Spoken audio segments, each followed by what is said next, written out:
BJP government ಇಲ್ಲಿವರೆಗೂ ಗೋವಾಗೆ ಎದುರುಕೊಂಡು ನಮಗೆ permission ಕೊಡ್ತಾ ಇಲ್ಲ. ನಾನು ಜೋಶಿ ಅವ್ರ ಹತ್ರ 3-4 ಸತಿ ಭೇಟಿ ಮಾಡಿದ್ದೀನಿ. ಅವ್ರ ಮಿನಿಸ್ಟ್ರು ನನಗೂ ಭೇಟಿ ಮಾಡೋರು ಅಂತ ಹೇಳ್ತಾರೆ. ಏನು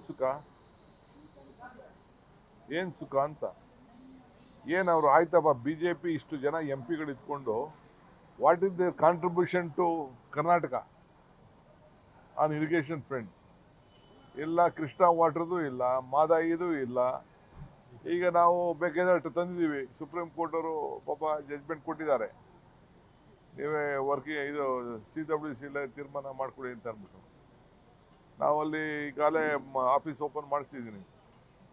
ಈಗ ಅಲ್ಲೂ ಕೂಡ ಈಗ ಹೊಸ DPR ಪ್ರೆಸೆಂಟ್ ಮಾಡ್ತಾ ಇದ್ದೀವಿ. ಕೊಡಿಸ್ಲಿ. ಈಗ ಎಲ್ಲರೂ ಅಡ್ವಾಂಟೇಜ್ ತೊಗೊಳಕ್ಕೆ ಹೋಗ್ತಾರೆ.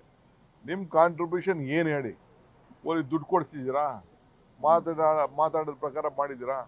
ಈಗ ನಾವು ಎಷ್ಟು ರಿಸ್ಕ್ ತೊಗೊಂಡು ಅವ್ರಿಗೆಲ್ಲ ದುಡ್ಡು 25, 35, 40 ಲಕ್ಷ ಕೊಡಬೇಕು ಅಂತ ತೀರ್ಮಾನ ಮಾಡಿದೋ. ಮೊನ್ನೆ ಕೇಸೆಲ್ಲ ವಾಪಸ್ಸು ಬಂದು ಅದನ್ನು ಇದ್ರ ಮುಖಾಂತರ ಲೋಕಾದಾಲತ್ ಮುಖಾಂತರ ಮಾಡಬೇಕು ಅಂತ ಈಗಾಗಲೇ ಹೈಕೋರ್ಟ್ಗಳಲ್ಲಿ